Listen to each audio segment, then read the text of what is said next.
अच्छा, इनके जितने भी भाव हैं, जो भी गाते हैं, वो सब विशेष रूप से युवा जन बहुत सुनते हैं। हमारे आजकल के युवा बहुत सुनते हैं। अब तो हमने सुनने शुरू कर दिए हैं।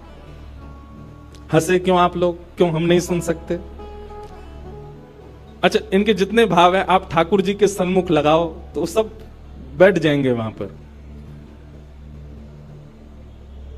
तो ठाकुर जी के लिए वो भाव प्रस्तुत हो जाते हैं। हम तो लाल जी के उत्सव में आप आए थे तो मैंने निवेदन किया, मैंने कहा आप कुछ अपने फिल्म वाले भाव भी सुनाओ। और जब आप गा रहे थे तो ऐसे ही लग रहा था कि मानो हम आप जैसे कोई वैष्णवी ठाकुर जी के लिए गा रहे हैं। हे नाथ, वैसे तो आपको कुछ होगा नहीं, आप सदा प्रसन्न रहते हो, आप जगत नियंता जगदाधार हो, पर फिर भी आपको कुछ हो गया तो हम दुनिया जला देंगे, कुछ नहीं बचेगा ठाकुर जी। अच्छा देखो, इसमें भाव क्या है? ठाकुर जी को कुछ नहीं होगा, पर हमारे चित्त में जो ठाकुर जी के प्रति भाव है, उनको कुछ हो गया तो दुनिया जला देंगे। हमारा प्रेम श्री जी के प्रति दिन प्रति बढ़ता रहे, कभी कम ना हो। हे श्री जी, आप हमारी बात सुन लो। अगर हमारा प्रेम ब्रज के प्रति, वृंदावन के प्रति, आपके प्रति, वैष्णवों के प्रति, ब्रजवासियों के प्रति, यमुना जी के प्रति, रज के प्रति, गोपेश्वर महादेव के प्रति कहीं भी किंचित भी कम हुआ ना किशोरी जी, तो हम दुनिया जला देंगे। इस भाव को ऐसे गा दो, सब कुछ ही मिटा देंगे। तो ऐसे आप लोग भाव सुनते हो, उनको आप श्री जी को प्रस्तुत करोगे तो कोई बुराई नहीं है। अब कोई ऐसा ही मत ले आना कि जो बिल्कुल ही संसार के लिए हो, तो वो फिर कैसे प्रस्तुत होगा। पर हाँ, फिर भी अधिकतर भाव आप प्रस्तुत कर सकते हो। तो आपका बहुत बहुत समय से भाव था, और हम दोनों को मिलावे वारो श्री राधा रमण लाल। ब्रज जन प्रियतम बाल मुकुंदम राधा रमणम हरे हरे राधा रमणम हरे हरे। केसर तिलकम कृष्ण वरणम केसर तिलकम कृष्ण वरणम राधा रमणम हरे हरे राधा रमणम हरे हरे। ब्रज जन प्रियतम बाल मुकुंदम राधा रमणम हरे हरे राधा रमणम हरे हरे। भैया देखो, एक बात मन में आई। व्यक्ति को ठाकुर जी से मिलाने वाले बिचौलिया कौन होते हैं? गुरु जी। गुरु वही जो हरि सो मिलावे। आपको ठाकुर जी का परिचय कौन कराता है? आपको वृंदावन का परिचय कौन कराता है? आपको श्री जी का परिचय कौन कराता है? ब्रज के संत जन, ब्रज के रसिक जन, ब्रज के कथा वक्ता जन। तो बिचौलिया कौन हुआ? कथा वक्ता। कथा वक्ता बिचौलिया होता है। लेकिन भैया, भक्त से भक्त को मिलावे में बिचौलिया ठाकुर जी होते हैं।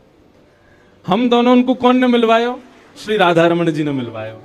और एक बात सुनिएगा, जहां बिचौलिया ठाकुर जी होंगे ना, वो संबंध कभी नहीं टूट सकता, और वो संबंध बहुत पवित्र होता है। इसलिए हम तो संसार में सबसे कहते हैं, अपनी हर कथा में कहते हैं, पत्नी वो श्रेष्ठ मत मानिएगा जो देखने में बहुत सुंदर लगती है। पत्नी उसको श्रेष्ठ मत मानिएगा जो भोजन बहुत अच्छा बनाती है। पत्नी उसको श्रेष्ठ मत मानिएगा जो बहुत पढ़ी लिखी है। पत्नी वो श्रेष्ठ नहीं है जो समाज परिवार सबको संभाल ले। पत्नी वो श्रेष्ठ जो पति को ठाकुर जी की ओर और बढ़ावे, वो श्रेष्ठ। पति वो श्रेष्ठ जो पत्नी को ठाकुर जी की ओर बढ़ावे। बालक वो श्रेष्ठ नहीं जो दुनिया के सारे ऐश्वर्य को कमा के माता पिता के चरणों में रख दे। बालक वो श्रेष्ठ जो प्रहलाद और ध्रुव की तरह ठाकुर जी को घर में प्रकट कर दे। ऐसे ही बंधुओं, मित्र भी वो श्रेष्ठ नहीं जो रात में पार्टियां करवावे। सुबह पता चली हॉस्पिटलाइज्ड हो, ऐसा काय बात का मित्र? मित्र तो वो श्रेष्ठ जो रात में लेके गया, सुबह वृंदावन में मिले। कहां मिले? वृंदावन में पाए। संबंध वो श्रेष्ठ मानिएगा जिसमें बिचौलिया ठाकुर जी हैं, जिसमें बीच में ठाकुर जी हैं। जहां ठाकुर जी का संबंध नहीं है, जिन संबंधों में, वहां आप बहुत अच्छा नाटक किया कीजिए। भाई देखो, आप कहोगे महाराज जी आपकी बातें प्रैक्टिकल तब कब लगेंगी? संसार में रहने के लिए सबसे संबंध बहुत जरूरी है, जरूरी है। पर मैं एक बात कथा में कहता हूं, मानव को नाटक करना बहुत अच्छा आता है, पर वो नाटक करता है वृंदावन में, और संसार के सामने क्या वास्तविक रहता है? उल्टे हो जाओ, संसार के सामने खूब बढ़िया नाटक करो। अच्छा, ये गोपनीय बात है, हमारे बी पराग जी खूब संसार में रहते हैं, इनके मित्र बुरा नहीं मान जाएं, पर ये उन सब के सामने नाटक करते हैं, वास्तविक तो ये वृंदावन में ही होते हैं सब। अब भाई समाज के लोग हैं, सब करते हैं, नाचते हैं, गाते हैं, ऊधम मचाते हैं, पर वहां तो ये इनका वास्तव में नाटक ही होता। आज ये वास्तविक में ये रियल बी पराग जी हैं। जो कॉन्सर्ट में आप देखते हो वो नाटक वाले हैं। ऐसे ही भैया संसार के प्रति बहुत अच्छा नाटक करो, लेकिन अपनी श्री जी के सामने, राधा रमन लाल जी के सामने, ठाकुर जी के सामने वास्तविक हो जाओ। आप 3 बजे से पहले और 7 बजे के बाद जो करोगे वो नाटक है। वास्तविक में तो आप रियलिटी में अब हो, जब आप कथा में बैठे हो, क्योंकि आप ठाकुर जी के सन्मुख हो। ठाकुर जी का स्मरण चिंतन आपके मति में, आपके मन में, आपके भाव में ठाकुर जी चल रहे हैं। यही वास्तविकता है आपके जीवन की। तो इसलिए भैया संबंधी वो अच्छा जिससे ठाकुर जी प्रिय लगे, संबंधी वो अच्छा, संबंध वो अच्छा, रिलेशनशिप वो अच्छा जिससे वृंदावन प्रिय लगे, संबंध वो अच्छा जिससे ब्रजवासी प्रिय लगे, संबंध वो अच्छा जिससे यमुना जी प्रिय लगे। कुल मिला के बाद जाते ठाकुर जी भा जाएं, वो संबंध अच्छा, उसको कभी मत छोड़ना, उसको कभी मत तोड़ना, सदा रखना। तो हमारो संबंध राधा रमन जी ने करवायो। इसी पद की खोज करते करते हम मिल गए, हमको ये मिल गए, और आज हम दोनों मिले तो इतने सारे लोग मिल गए, पूरा चंडीगढ़ ही मिल गया आज। वृंदावन प्रकट उत्सव की बधाई हो। अरे नहीं कि रूखी सी नहीं, जोर की दो बधाई हो, बधाई हो, बधाई हो। अब 7 दिन रोज बधाई गवेगी। वृंदावन प्रकट हो रहा है महाराज, हमारे चित्त में होना चाहिए। मन मेरा बन गया सखी रे पावन वृंदावन, राधा नाचे कृष्ण नाचे, नाचे गोपीजन। मन मेरा बन गया सखी रे पावन वृंदावन, ओहो मन मेरा बन गया सखी रे पावन वृंदावन। बोलो वृंदावन बिहारी लाल की। आइए अब कथा में प्रवेश करें, और फिर बीच बीच कथा में ही वृंदावन के भाव सुनते रहेंगे। श्रीमद् भागवत जी का महात्मा आज हम सुनेंगे, और कल से प्रथम स्कंद से कथा शुरू होगी। रोज हमारे भारत के श्रेष्ठ संत जन यहाँ पधारेंगे, आप सबको उनका दर्शन होगा। पर एक बात हमारी बहुत ध्यान से सुनना, हमने अधिकतर संत महापुरुषों को समय दिया है कथा में आने का, क्योंकि सबको आना जाना ही है 3 बजे का, और जब श्रोता ही आएंगे 4 बजे के बाद तो फिर आप लोग ही वंचित रहोगे उनके दर्शन से।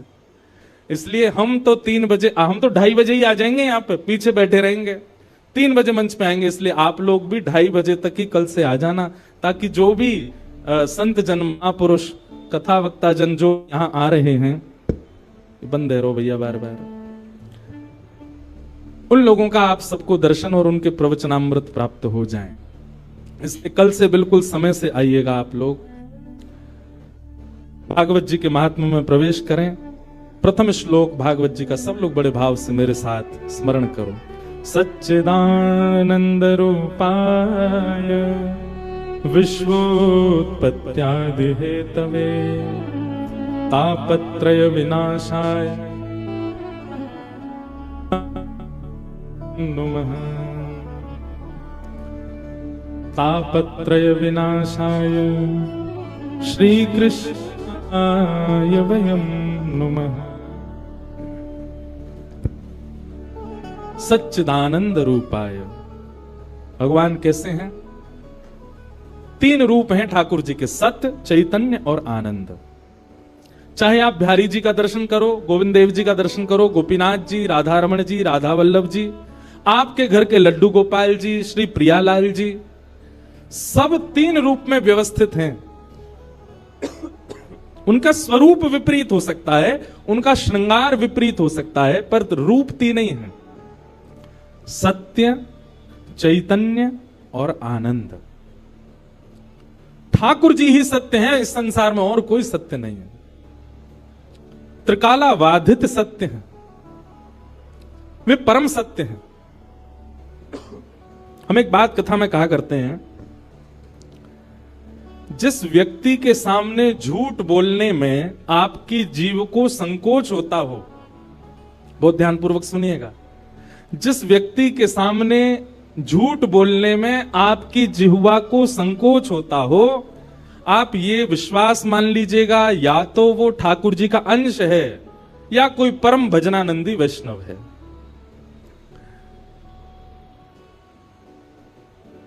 हमारा भजन केवल भगवत प्राप्ति नहीं कराता है। आप भजन करते हो, भजन से आपको ठाकुर जी मिल जाएंगे, ये एक बात है, पर दूसरी बात यह भी है कि आप भजन करते हैं तो आप एक ऐसा ऑरा लेकर के चलते हैं कि सामने वाला व्यक्ति आपके उस ऑरे में जब आता है तो असत्य भूल जाता है, वो नहीं बोल पाएगा आपके सामने। सामने वाला व्यक्ति आपके ऑरा में जब आएगा तो वो वह सब नहीं कर पाएगा जो वो रेगुलर बेसिस पर करता है।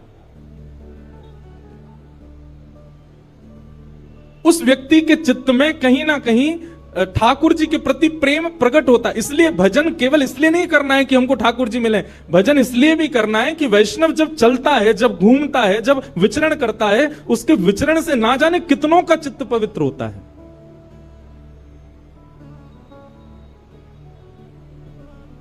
हमारे वृंदावन में परम जिनका आशीष इस कथा को प्राप्त है, परम पूजनीय श्री प्रेमानंद जी महाराज खूब खूब आशीर्वाद देकर के इस कथा के लिए, पहली कथा होगी जिसके लिए उन्होंने खूब आशीर्वाद दिया।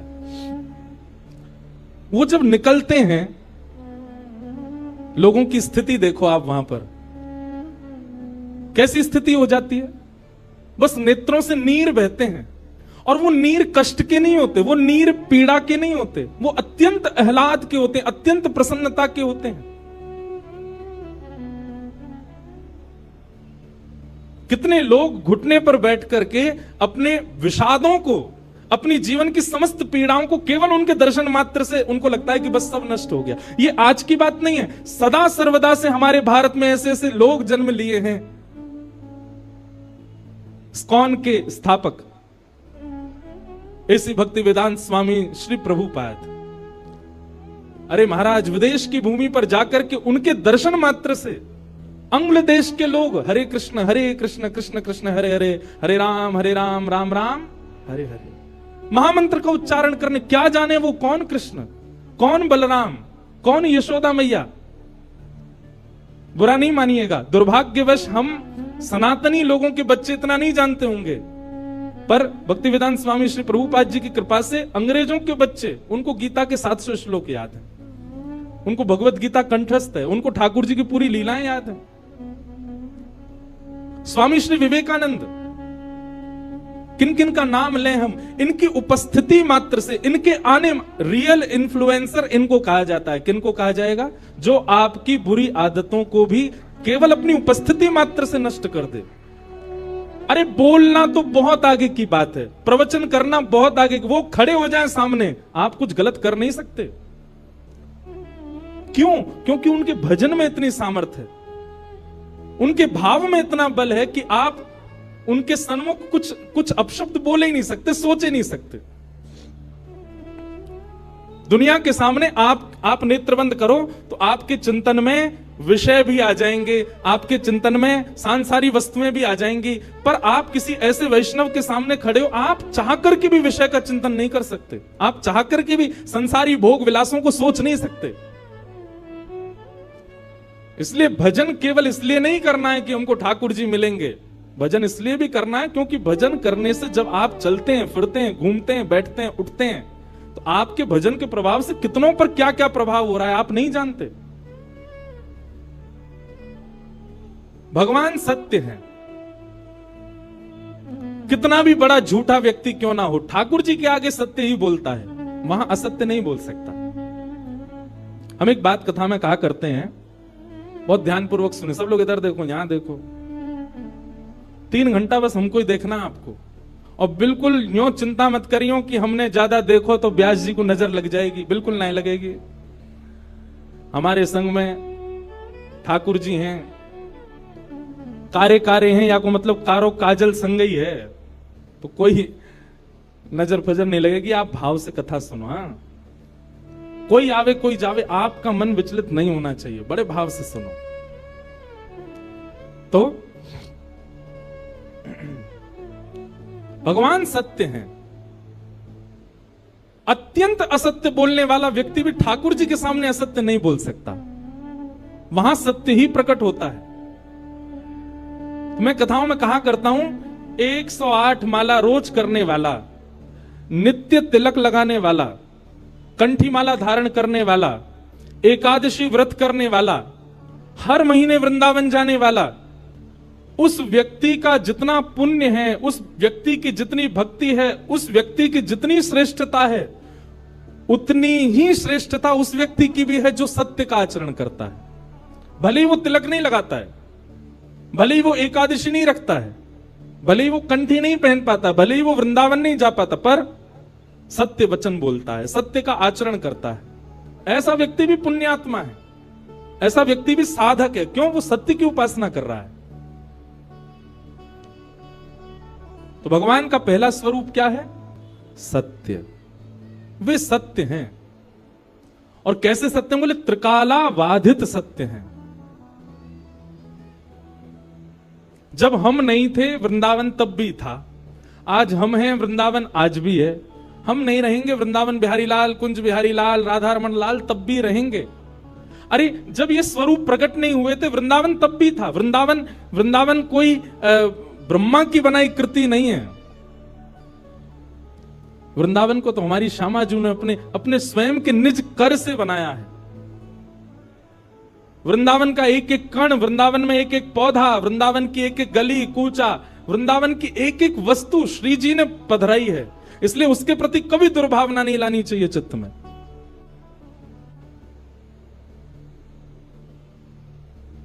किशोरी जी ने स्पष्ट कर दिया था ठाकुर जी को कि यदि आप हमको अपनी लीला में ले जाना चाहते हो तो 3 वस्तु आपको पृथ्वी पर ले जानी पड़ेंगी। यत्र वृंदावनम नास्ति, यत्र नो यमुना नदी, यत्र गोवर्धनम नास्ति, तत्र नो रमते मनः। वृंदावन, यमुना जी और श्री गोवर्धन, ये 3 ब्रह्मा ने नहीं बनाए हैं। इन तीनों का निर्माण श्री गोलोक धाम में स्वयं हमारी वृषभानु दुलारी श्यामा जी ने निज कर से किया है। श्री जी यहीं विरह करती रहती, यहीं विहार करती रहती हैं, वो कहीं नहीं जाती। जब ठाकुर जी आ रहे थे ब्रज भूमि पर लीला करने के लिए, श्री जी को कहा आप भी चलो, तो श्री जी ने कहा ये 3 जहां होते मैं वहीं रहती हूं, मेरा इनके अलावा मन नहीं लगता। तब ठाकुर जी गोलोक धाम से रेप्लिका भी नहीं, कॉपी भी नहीं, साक्षात वृंदावन यमुना जी और श्री गोवर्धन को लेकर के वृंदावन आए, भूमि पर आए और आकर के उसको व्यवस्थित किया। तब हमारी किशोरी जी पधारी, तब हमारी लाडली जी आई। इतना प्रिय है किशोरी जी को वृंदावन। आज कथा में आने से पहले वृंदावन महिमामृत एक ग्रंथ है, उस ग्रंथ को मैं देख रहा था। उस ग्रंथ में श्री प्रबोधानंद सरस्वती वृंदावन की महिमा बताते हुए कहते हैं, बहुत ध्यान से सुनिएगा।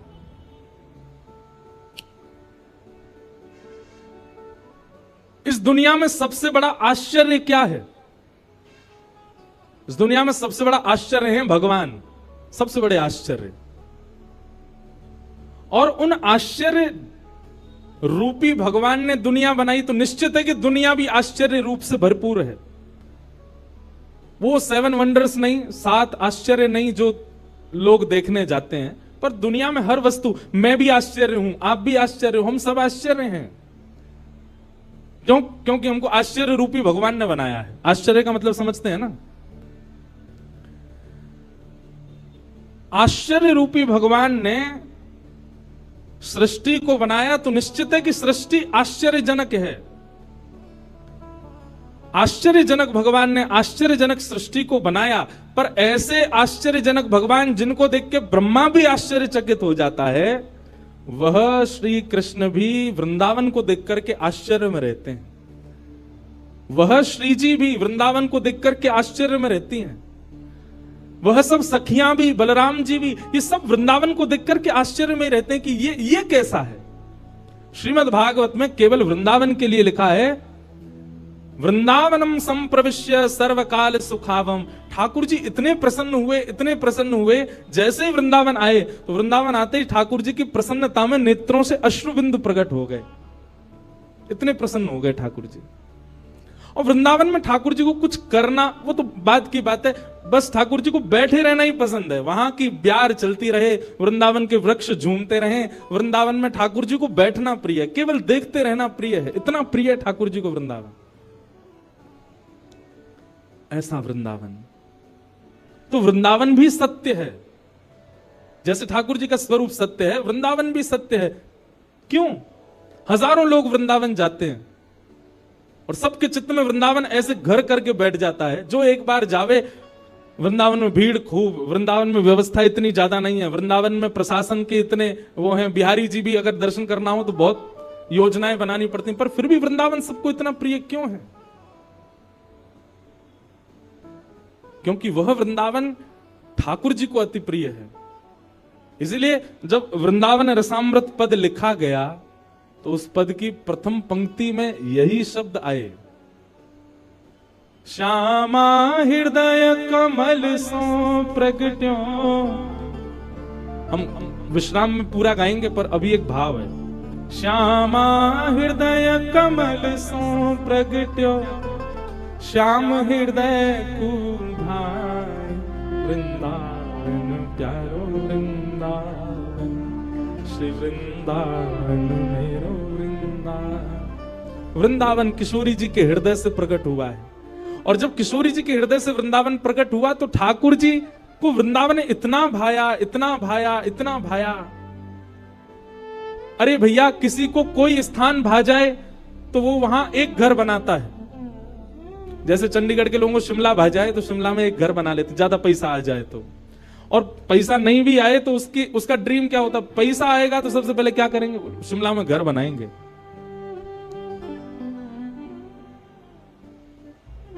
और कौन सी जगह कल जो हम देख रहे थे, आपके घर से जो दिखती है, कौन सी जगह है वो है? कसौली, वहां घर बनाएंगे। किसी को कोई स्थान भा जाए तो वहां एक घर बनाने की सबका ड्रीम होता है, पहाड़ पर तो विशेष रूप से। हमारे ठाकुर जी ने वृंदावन में 5000 घर बनाए। कितने? 5000 से ज्यादा मंदिर हैं वृंदावन में। वृंदावन का मतलब आप केवल वही मत समझा कीजिए छठीग्रा से लेकर के और यमुना जी तक। संपूर्ण 84 कोस जो है ये पूरा वृंदावन ही है। पर जहां बिहारी जी विराज रहे हैं, राधा वल्लभ जी विराज रहे हैं, राधा रमण जी विराज रहे हैं, यमुना जी बह रही हैं, गोपेश्वर महादेव हैं, ये उस 84 कोस वृंदावन का मध्य है, सेंटर है। बाकी वृंदावन तो पूरा 84 कोस का है। संपूर्ण 84 कोस में 5000 से ज्यादा मंदिर है। मंदिर मतलब ठाकुर जी ने घर बनाए हैं। इतना प्रिय है ठाकुर जी को वृंदावन। और जो ठाकुर वृंदावन से चले भी गए, मदन मोहन जी, गोपीनाथ जी, गोविंद देव जी, वो जहां जाके विराजे वृंदावन वहां प्रकट कर लिया। आप कभी जयपुर जाइए, जयपुर में गोविंद देव जी जाइए, आपको ऐसा लगेगा ही नहीं कि आप राजस्थान में हो, ऐसा लगेगा वृंदावन में ही है। मदन मोहन जी बिहरत निस दिन कुंज गलिन में, ब्रज जन मन सुख धाम, मदन मोहन को रूप निरख के, सनातन बलि बलि जाए, वृंदावन प्यारो। मदन मोहन जी, सनातन गोस्वामी ने इनको प्रकट किया। मदन मोहन जी भी पहले जयपुर में ही विराजते थे। गोपीनाथ जी, गोविंद देव जी और श्री मदन मोहन जी तीनों जयपुर में ही थे। बहुत ध्यान से सुनिए सब लोग। तो जयपुर के राजा की पुत्री मदन मोहन जी की सेवा करती थी। मदन मोहन जी कोई लाड़ लड़ाती, पूरे दिन उन्हीं को सजाती रहती, उन्हीं का श्रृंगार करती, सेवा करती। राजा स्वयं गोविंद देव जी की सेवा करते और उनकी जो पत्नी थी वो गोपीनाथ जी, मतलब पूरा परिवार ही तीनों ठाकुर की सेवा करते थे। अलग अलग भवन में, अलग अलग महलों में ठाकुर जी विराजते थे। तो राजा की पुत्री का विवाह हुआ करौली राजस्थान में, जहां मदन मोहन जी अभी विराजते हैं। तो राजा की पुत्री का जब विवाह हुआ तो पुत्री से राजा ने कहा, बिटिया ये बताओ तुम्हारा विवाह है, तुमको हम दहेज में क्या दें? वैसे तो हमने सब दिया, लेकिन फिर भी तुम्हारी कोई इच्छा हो तो मांगो। उसने कहा, पिताजी मुझे सबसे ज्यादा प्रेम श्री मदन मोहन जी से है। आप माता जी और पूरा परिवार गोविंद देव जी गोपीनाथ जी की सेवा किया करो। मदन मोहन जी को मैं ले जाऊं अपने साथ, अपने ससुराल में इनकी सेवा करूंगी। बड़ी अच्छी कथा है, ध्यान से सुनना। राजा रोने लगा, अपनी पुत्री के चरणों में सर झुका के बोला, मुझे क्षमा कर दे पुत्री, तू जो मांगेगी सो दूंगा, पर ये मेरे हृदय हैं, मैं इनको नहीं दे सकता। मैं वृंदावन से मुगलों से बचा करके इनको लेके आया हूं। वैसे तो ठाकुर जी को बचने की कोई आवश्यकता, ठाकुर जी कृपा करके आए हैं जयपुर में राजा के ऊपर, पर इनको देख करके मेरे प्राण बचते हैं। तू जो मांगेगी सो दे दूंगा। पर मदन मोहन जी बोले, पिताजी गोविंद देव जी गोपीनाथ जी हैं ना आपके पास में, मदन एक ठाकुर जी मुझको दे दो।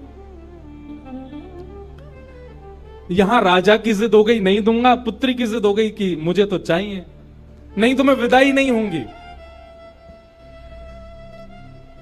राजा की पत्नी ने भी कहा, अब इतनी कह रही है तो आप दे दीजिए ना, हमारे पास 2 ठाकुर हैं, इनकी सेवा हम करेंगे विस्तार से। और वैसे भी मदन मोहन जी की पूरी सेवा बचपन से उसने ही की है। तो राजा ने एक प्रस्ताव रखा, बोले अच्छा पुत्री एक काम करते हैं। बोले क्या? मैं तेरी आंख पे पट्टी बांधूंगा और आंख पे पट्टी बांध करके मदन मोहन जी जैसे 7 स्वरूप तेरे सामने खड़ा करूंगा, जिनमें से 6 स्वरूप जो होंगे वो मैं बनवाऊंगा और 1 स्वरूप वास्तविक मदन मोहन जी होंगे। आंख पे पट्टी बांध करके तुझे स्पर्श करके अगर तूने असली मदन मोहन जी को पहचान लिया तो मैं ये मान जाऊंगा कि तू नहीं, ठाकुर जी तेरे संग जाना चाहते हैं। ठाकुर जी की इच्छा पता चल जाएगी।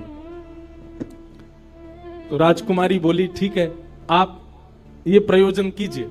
राजा ने महाराज कारीगरों को बुलवाया और मदन मोहन जी के डिट्टो कॉपी 6 स्वरूप बनवाए और 6 स्वरूप बनवा करके मदन मोहन जी सहित 7 स्वरूपों को खड़ा किया। पुत्री के आंख पर पट्टी बांध दी, एक जैसा इत्र, एक जैसी पोशाक, एक जैसा मुकुट, एक जैसा श्रृंगार, सब कुछ बिल्कुल एक जैसा। और कहा, पुत्री अब तू इनमें से जो 7 में से पहचान लेगी, अगर असली तेने पहचान लिए तो मैं तेरे संग भेज दूंगा।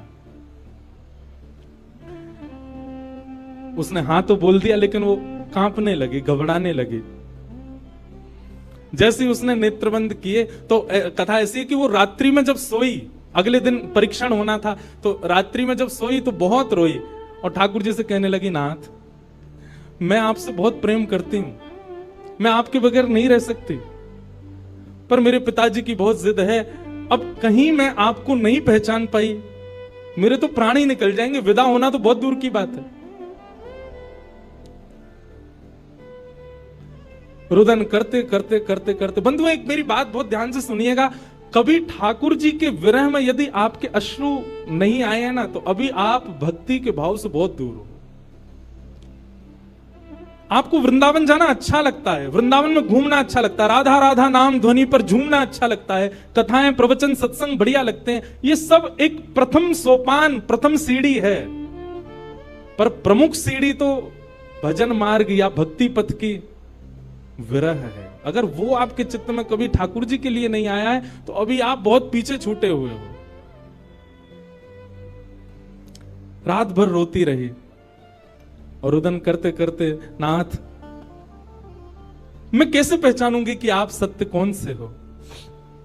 मदन मोहन जी उसके स्वप्न में आ गए और स्वप्न में आकर के बोले, तू चिंता मत करे, तेरो ही मन ना है मोह ले जावे को, मेरो भी मन है रो तेरे संग जावे को। अरे जे सब मेरी सेवा तो करें, पर तेरी जैसी सेवा तो कोई करेगा ना, मेरो भी बड़ो मन है तेरे संग चलवे को। तो उसने कहा, तो नाथ कुछ कृपा तो करो। बोले हाँ मैं एक काम करूंगा। बोले कहा, तू सबरे स्वरूपन को जब स्पर्श करेगी ना, तो असली मदन मोहन जो मैं हूं तू मेरे हाथन को स्पर्श करियो। तो हाथ कैसे? ऐसे। ठाकुर जी त्रिभंग लली ठाकुर जी, तो ठाकुर जी बोले तू मेरे हाथन को स्पर्श करियो, तो जितने मेरे अन्य स्वरूप हैं 6 वो तो ऐसे ही रहेंगे, लेकिन जैसे ही तू वास्तविक मेरे सामने आवेगी सो मैं अपनी इकन्नी उंगली उठा दूंगा, अपनी कोने वाली उंगली उठा दूंगा।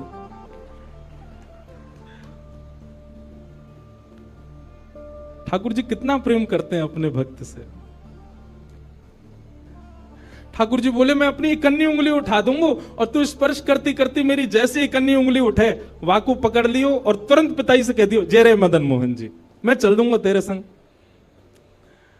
अब तो दूसरे दिन वो पिताजी के पास गए, पिताजी जल्दी करिए कब चलना है कब? बोले तुझे तो इतना विश्वास है जैसे तू वास्तविक में मदन मोहन जी को ले जाएगी, लेकिन बिटिया तू भी याद रखियो मैंने ऐसे स्वरूप बनवाए कि कोई बता ही नहीं सकता कि असली मदन मोहन कौन से। बोले पिताजी आप सन्मुख पधराओ। तो महाराज भीड़ लग गई देखने वालों की, पूरा राजभवन इकट्ठा हो गया जयपुर का। 7 स्वरूप विराजमान हुए। पुत्री के आंख पर अभी विवाह हुआ, उसका विदाई नहीं हुई है, आंख पर पट्टी बांध करके और कहा जाओ अगर मदन मोहन जी की इच्छा होगी तो तू ढूंढ ले। अब मदन मोहन जी तो पहले ही बता चुके हैं ऐसे मिलूंगा, जैसे मानो टीचर पहले ही एग्जाम पेपर लीक कर दे ये क्वेश्चन आने वाले तैयार कर आना। उसने जाकर के जैसे स्वरूप स्पर्श करने प्रारंभ किए, पहला बोले ये नहीं है, दूसरा स्पर्श किया ये भी नहीं है। ठाकुर जी खड़े थे 5वीं पंक्ति में, 5वें वाले थे। तीसरे स्पर्श किए, बोले ये भी नहीं है। चौथे किए, बोले ये भी नहीं है। जैसे ही 5वें का स्पर्श किया और मुखमंडल का स्पर्श किया, गले का स्पर्श किया, वक्ष का स्पर्श कर, जैसे ही ठाकुर जी की भुजा पकड़ी सो ठाकुर जी ने अपनी कन्नी उंगली हिला दी और जैसे ही कन्नी उंगली हिलाई उसने तो पिताजी यही है मदन मोहन जी। आहा, राजा के तो नेत्रों से आंसू गिर गए, चरणों में गिर गए, उठ करके अपनी बिटिया को गले से लगा लिया, कान में बोले बोले मैंने कन्नी उंगली हिलते हुए देख ली मुझे ये बात पता चल गई है कि भैया तेरी जिद नहीं है इनको ले जाने की, इनकी भी जिद है तेरे संग जाने की। और महाराज गाजे बाजे रथ में आरूढ़ करके श्री मदन मोहन लाल जी करौली राजस्थान को प्रस्थान किए। बोलो मदन मोहन लाल की। बिहरत निस दिन कुंज गलन में ब्रज जन मन सुख धाम, मदन मोहन को रूप निरख के, मदन मोहन को रूप निरख सनातन बलि बलि जाए। वृंदावन प्यारो वृंदावन श्री वृंदावन मेरो। ये भैया ऐसे ही भजन नहीं बना है, ये ऐसे ही आपके झूमने के लिए कीर्तन नहीं, ये पूरा वृंदावन समाविष्ट करवा दिया हमारे गिरधर लाल जी ने एक ही पद में। पूरा वृंदावन विराज रहा है। ठाकुर जी जड़ नहीं है। दूसरा स्वरूप क्या है ठाकुर जी का? चैतन्य। कौन है ठाकुर जी? चैतन्य। कई लोग पूछते हैं महाराज जी सेवा का कोई प्रकल्प बताओ, सेवा का कोई भाव बताओ, सेवा कैसे करनी चाहिए, सेवा में क्या होना चाहिए क्या नहीं होना चाहिए। हमारी एक बात सब लोग सुन लीजिए, यहां लगभग सब सेवा वाले ही बैठे हैं। आप ठाकुर जी के प्रति चैतन्य भाव अपने हृदय में प्रगाढ़ कर लो। चैतन्य भाव प्रगाढ़ मतलब ये कोई पाषाण नहीं है, ये कोई प्रतिमा नहीं है, ये कोई धातु नहीं है, साक्षात वृंदावन चंद मेरे घर पे विराज रहे हैं। ये विश्वास आप अपने चित्त में प्रगाढ़ कर लीजिए। बस आपके जिस दिन ये विश्वास प्रगाढ़ हो गया, अपने आप आपको सेवा सीखनी, किसी से पूछनी नहीं, अपने आप करने लग जाओगे।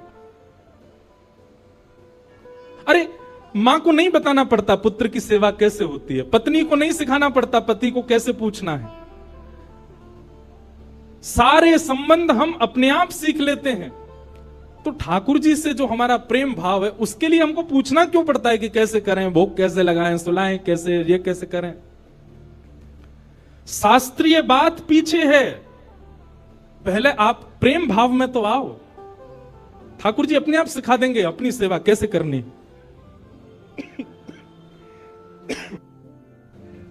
प्रेम भाव, उनके प्रति पाषाण की बुद्धि मत रखो, चैतन्य भाव रखो।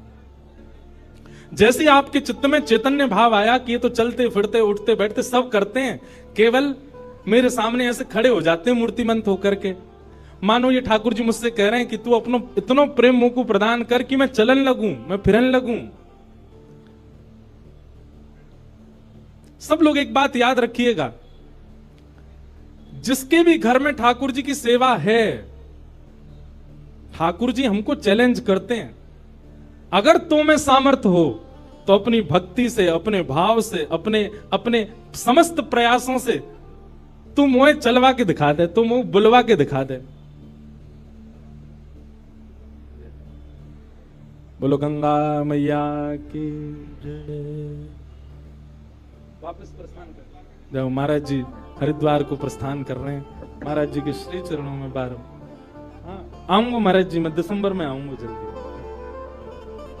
बोलो गंगा मैया की जय। मैं क्या कह रहा था, ठाकुर जी हम आप सबको एक चैलेंज देके रखें कि तो में यदि सामर्थ्य हो, मुझे बुलवा के दिखाए दे, मुझे चलवा के दिखाए दे, मुझसे कोई लीला करवा के दिखा दे। मैं तो ऐसे ही बैठा रहूंगा लड्डू गोपाल बने, तेरे प्रेम में सामर्थ्य हो तो तू करवाए ले।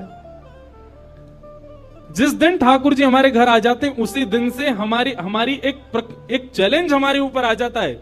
हम में सामर्थ्य हो, ठाकुर जी बोल के दिखा दें, ठाकुर जी कुछ करके दिखाएं। लेकिन हमको भी संतुष्टि है, ऐसे हैं तो ऐसे ही बैठे रहें, हमको लगता है ऐसे ही रहें, इससे ज्यादा कुछ करें नहीं। इसलिए ठाकुर जी को भी लगता है जब इसके चित्त में ही भाव नहीं है तो मैं और लीला क्यों ही करूं। चैतन्य भाव चित्त में लाओ। जैसे एक बालक जन्म लेता है तो माँ और पिता प्रतीक्षा करते हैं, अब ये कब बोलेगा, माँ कब बोलेगा, पापा कब बोलेगा, ये चलना कब सीखेगा, ये स्कूल कैसे जाएगा, ये बड़ा होकर के जॉब करेगा, बिजनेस आदि आदि सब भाव। ऐसे एक सेवक साधक के चित्त में भी अपने ठाकुर जी के प्रति भावना होनी चाहिए। ये बोलेंगे कब। हम एक बधाई गाते हैं ना नंदोत्सव में, उस बधाई में एक पंक्ति गाते हैं, धन्य घड़ी जब होए यशोदा मैया कह के बोले, नूपुर बांध दो चरणन में घुट मन डोले, नूपुर बांध दो चरणन में घुट मन डोले, पकड़े बाबा की उंगरिया तेरो ललना जुग जुग जीवेरी यशोदा मैया तेरो ललना। स्वामी जी हरिदास जी जब सेवा करते थे ना, तो ठाकुर जी बिहारी जी ऐसे ही नहीं रहते थे जैसे हमको दिख रहे हैं। स्वामी जी जैसे ही कपाट करते थे, सोई बिहारी जी बैठ जाते थे, बंसी सब नीचे करके हाथ सीधे कर लेते। मैं तो हार गयो पूरे दिन खड़े खड़े। स्वामी जी तुम बार बार पर्दा करते रहे करो। इसीलिए बिहारी जी में बार बार पर्दा आता। क्यों? ठाकुर जी उतनी देर बैठ लेते हैं, क्यों? खड़े खड़े थक गए। बहुत भाव है पर्दा के, पर एक भाव यह भी है, तो स्वामी जी को अनुभव होता है, तो इसका मतलब क्या है? ठाकुर जी लीला करते हैं, पर अब क्यों नहीं कर रहे? हमारे भीतर स्वामी जी जैसा भाव नहीं है। श्री हरिराम व्यास जी के विराज रहे ठाकुर जी, बाबा के ठीक पीछे जुगल किशोर जी। मुंह को तो रूप देख के ही पता चल जाए कौन से ठाकुर जी हैं। जुगल किशोर जी, इनके चरित्र में आता है कि एक बार कोई साधक वंशी दे गया, वंशी देख करके बोला, हरिराम व्यास जी जुगल किशोर जी को वंशी पधरा देना, नई सोने की वंशी है। तो आपने श्रृंगार करके जैसे ही वंशी ठाकुर जी के हाथ ऐसे ही रहते हैं, तो वंशी पोली उसमें जैसे ही प्रवेश कराई, ठाकुर जी के हाथ का जो छिद्र है वो छोटा पड़ गया। वंशी बड़ी, लेकिन ज्यादा बड़ी नहीं, नेक बड़ी, नेक। तो व्यास जी ने थोड़ा श्रम किया, थोड़ा जोर लगाया कि वंशी कैसे भीतर जाए। तो जैसे ही जोर लगाया, ठाकुर जी का हाथ छिल गया और वहां से रक्त निकलने लगा श्री जुगल किशोर जी के। हरिराम व्यास जी ने जैसे ही रक्त देखा, मूर्छित होकर गिर पड़े वहीं पर। और जब होश में आए तो अपने पुत्र को सेवा दे दी और कहा, मैंने ठाकुर जी को श्रमित कराया है, अब मैं अपने आप को दंड दूंगा। तो क्या दंड दिया? सूर्य उदय से सूर्यास्त तक वृंदावन की परिक्रमा ही लगाते रहते थे। ये दंड दिया उन्होंने खुद को। पहला दिन था दंड का। एक बात सुनिएगा, इन आचार्यों के चरित्र से ना कुछ सीखा कीजिए। आपकी सेवा में आपसे कोई अपराध बनता है, आपसे कोई गलती हो जाती है, आपसे कोई दोष बन जाता है, तो उसके लिए आप जाकर के पूछते हैं हमसे अपराध हो गया, हम क्या करें? पूछिए मत, स्वयं को अपने आप ही दंड उत्सव मना लीजिए। और दंड उत्सव क्या है? तुरंत वृंदावन जाओ, एक परिक्रमा लगाओ, किसी वैष्णव को प्रसाद पवाओ, ब्रजवासी को कुछ दे करके उनको प्रसन्न करके आओ। यही दंड है वैष्णव अपराध का, भगवत अपराध का। तो श्री हरिराम व्यास जी वृंदावन में भ्रमण करते रहे, परिक्रमा लगाते रहे। परिक्रमा करके रात्रि में जैसे ही लौट करके आए, बहुत सावधानी से सुनो, तो शयन का दर्शन करने जब गए तो शयन के दर्शन में आपने क्या देखा कि जुगल किशोर जी ने स्वर्ण की वंशी धारण कर रखी, वही वंशी जो सुबह वो पधराना चाह रहे थे। उन्होंने अपने पुत्र को बुलाया, पुत्र को बुला के बोले ये वंशी सुबह ठाकुर जी के हाथ में नहीं आ रही थी, अभी कैसे धारण हो गई? बोले पता नहीं पिताजी, आप तो चले गए थे, मैंने वंशी उठा करके धारण कराई, ठाकुर जी ने धारण कर ली। हरिराम व्यास जी ने जैसे ही वंशी निकाल करके देखी तो क्या पाया? ठाकुर जी ने अपना हाथ ही बड़ा कर लिया वंशी धारण करने के लिए, उनके लिए।